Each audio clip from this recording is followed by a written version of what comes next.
वालेकुम नाज़रीन, क्या हाल चाल है? ठीक ठाक। उम्मीद है कि आप सब खैर खैरियत से होंगे। और आज हम आपके लिए बहुत अच्छी टेस्टी खाने लेकर आए हैं। वो मैं आपको दिखाना चाहता हूँ क्योंकि हमारे पास टाइम नहीं था इतना कि हम आपको वो ना पूरी तफसील से दिखा देते, लेकिन अब में हम जो बन गए हैं तो वो उसकी खानों की तफसील मैं आपको बताता हूँ। ये सालन तो हमने बनाया है लेकिन कल फ्रीज़ किया था। ये तो वो पुराना सालन है। ये जो अभी कल आप लोगों ने वीडियो में देखा हो तो हमने बनाया था पुलाव की यखनी। ये पुलाव हमारा ऑनली तैयार हो चुका है। इसमें गोश्त है और चावल है।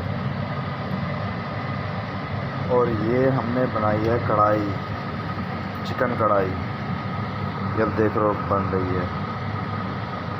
और इसके अलावा हमने बनाए हैं कोफ्ते, बहुत ज़बरदस्त। कल बनाए थे, अभी गर्म करने हैं क्योंकि हमारे पास में टाइम नहीं होता। ये हमने सलाद बनाई है बहुत ज़बरदस्त सी। और ये थी हमारी वीडियो आज की। इंशाल्लाह नेक्स्ट वीडियो भी आपको दिखाएंगे।